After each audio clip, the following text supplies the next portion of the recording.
Good evening, and man, all of a sudden, just like that, practice one's over. So it was a great day out there, as first practices always are. Full of energy, full of excitement. This came on fast, and the practice went fast. Really, really clean. I was, proud of our coaches and staff, and as well as our players, just for really understanding kind of the things we were trying to accomplish today. Not just the execution of the football field, when it came to run our concepts and our plays, but also just, the transitions. It's new for everyone, and the guys I thought just did a great job. You can see the want to, the desire, is there through the effort that they gave, and just really, really, I really thought it came together in a nice way. They protected each other, which is a big thing when it comes to our practice habits, and we want to be healthy and be able to improve every play, and you got to be able to. The only way to prove is by being out there. So, I think that's one of the key things in doing what we're doing all spring long is just being really intentional in what we're doing, whether it's building relationships or how we practice, creating those habits that are what we call championship habits, and I think they did a really nice job with that today. So, I'll open up for questions. Coach, the starting your left from Chase. Yep. Coach, the NCAA the rules committee is going to be instituting this helmet communication between coaches and players apparently this fall. Just a two-part question about that. One, just your general thoughts on what kind of a game changer that might be. And two, is that something that you could test out this spring just to give quarterbacks an early feel for it? Mm-hmm. Yeah, we were doing it today. So we had it out there, and I didn't. We had, with supply and demand across the country, we aren't able to have as many as what the max would be, but we had a couple quarterbacks, and with that and I haven't heard any feedback yet. I think early on it was a couple times it was maybe a little hard to hear one way or another. I don't think it was because it was too soft. I think it was actually because it was too loud. But I'm sure that will get tested in our stadium at some point. But I think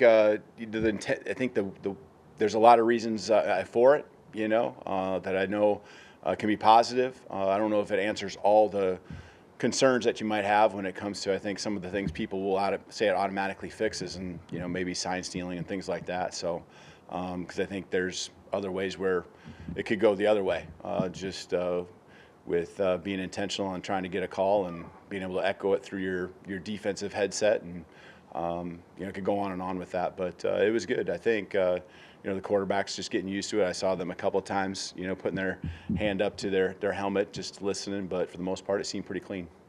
We'll go in the middle with Michael Casagrande.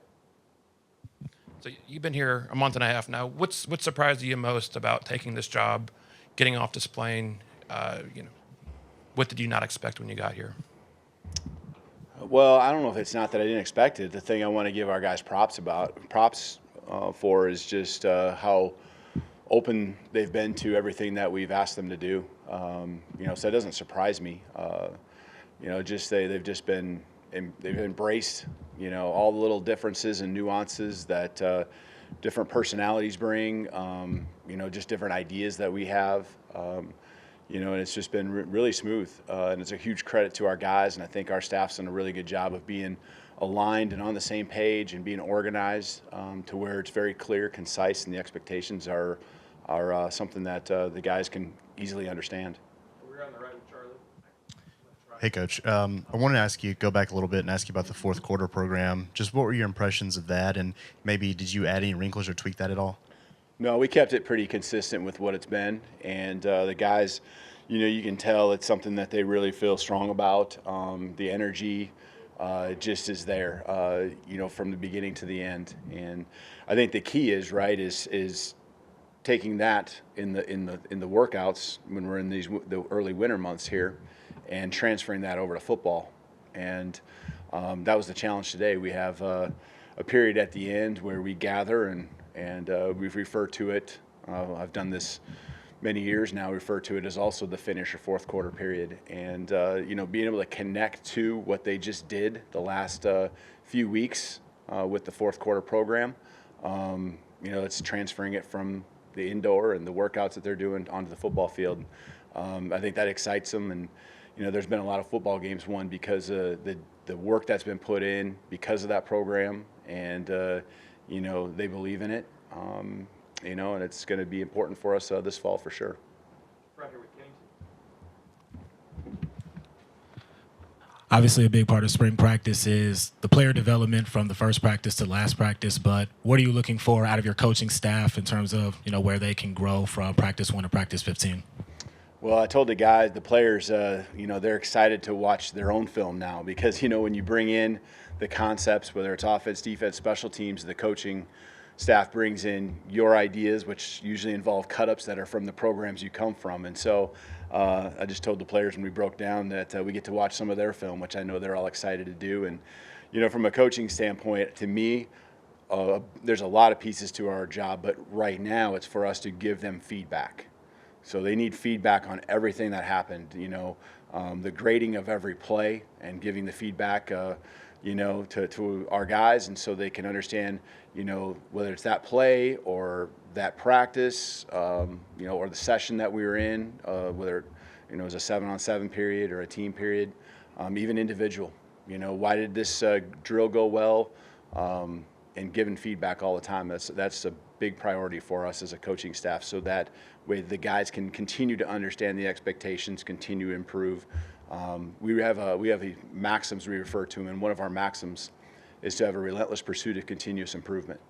And we don't take any of those words lightly, from relentless all the way to pursuit of improvement. And that's the thing I'll ask our guys tomorrow when we get together and kind of review the practice.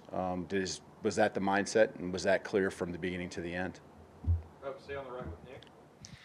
You had a chance to bring in Keon Sabb recently. What about him was attractive about bringing him in, and also what kind of role do you envision for a guy like that? Yeah, I mean, you bring a guy like him in to be an impact player for you, and his experiences, not just each and every play, but also the experiences and leadership that as he's here longer and longer that we would expect from him, because of the level that he took his team to, winning a championship. That fits in well with what we're trying to accomplish and what we're trying to do. And just the character makeup, aside from, of course, what we know is a great football player, he just is a really good fit for us. It's been a pleasure getting to know him more and more each and every day, just seeing how he's operating. And right now he's just going about his work, but you can tell he's got that it factor. He's got the leadership piece within him, to where I know we'll be counting on him this fall. Left with Katie. You talked in your opening about the championship habits, and then recently about the maxims. Are those the same thing, or kind of what are some of the pillars that you like to build your programs on? Yeah, it is. It's we have the maxims to refer to them, and number one is winners win, because that's what winners do. And winning, I know that's a results-oriented kind of piece to it, but what we really focus on is what the winners do, and the winners in our program have an attention to detail. They compete, and we go on and on. We have a list of those things. The habits they create each and every day will lead to the winning aspect, and we're never going to shy away from that being really important here at Alabama. The second one is first be your best, and then you'll be first. And in there, it's be your best. And when you just bring your best energy, attitude, and effort every day, and that's the number one thing and the only thing we really ask of our guys, and the rest takes care of itself. When we do that, good things are going to happen, especially when you have the talent, when you have the coaching and the skill by the players that are within this program. Good things are going to happen. And in order to be your best, you have to have the relentless pursuit of continuous improvement that I referred to. Go to Nick here in the middle. Just through your career, have you developed kind of like benchmarks you're looking the team to hit, either chemistry or on the field wise, through a spring, and that specifically the first spring? I think every year is different, and you have to start over from scratch. If this is year two for me here, I would still go back to the bare bones of setting down the expectations, because we're around 30 new players that are here in the program, and with that, you have to talk about what's the tempo that we're operating with in practice with when we're helmets and spider pads. What is it when we're helmets and shoulder pads? What is it when we're full pads? You have to go back to those detailed conversations and lay out the expectations in a way where everyone's on the same page, because there's guys that took their first snaps, as a college football player here. I understand some of these guys, and a lot of these guys did do some things during the bowl season as early enrollees, but we would start over from scratch, and we would be, again, intentional on, our communication as coaches. We would be intentional in what we're asking, and the new leaders that are having to step up, they may have been leaders before, but there's a new dynamic that takes place, because there are some guys that are gone that were pretty integral pieces to not just the production, but leading this football team last year. So it all starts over, whether it's first year or second year or third year, it all starts over. Time for a few more. Go to Tony. Yeah, kind of on that. Is it a clean slate with your players, and have you conveyed that to them? Is that kind of the message that you're sending? Is everything's a clean slate and we're going to work from here? Yeah, I don't know if I've really said it in those terms, but the others, I mean, you're gathering information every day, right? I'm getting to know them. They're getting to know myself and the staff. And so, those first impressions, I know were important for those guys as they're out there today competing and going making plays. And, the intensity was high, and I would expect it to be that as they, like you said, have kind of a new slate, and everyone's starting from the same point. Coach kind of touched on that. You talk about depth chart and different stuff. Obviously, I'm not asking for a depth chart, but do you have players? I mean, you sat next to Jalen Milroe at the basketball game. Is that your guy going into it, or do you clean slate every year with every position? Yeah, I mean, you want competition, right? And so the competition is always going to be there. And yeah, someone had to take the first reps today, with the ones when we lined up, and we referred to him as that, and Jalen did, So, he's putting everything into it he can, along with the other guys that took those first reps. But I fully expect those guys that are really hungry to be pushing those guys that are ahead of them to be their best, and that's what you want in a football program. And that's certainly going to be the case here with so many good football players here wanting to get on the football field. In the back. Two more. Coach, you mentioned that this is a new territory, new waters for everybody. With the players and interactions with your new coaching staff, what was your first overall impressions of them today at practice? Yeah, I think they really take coaching well.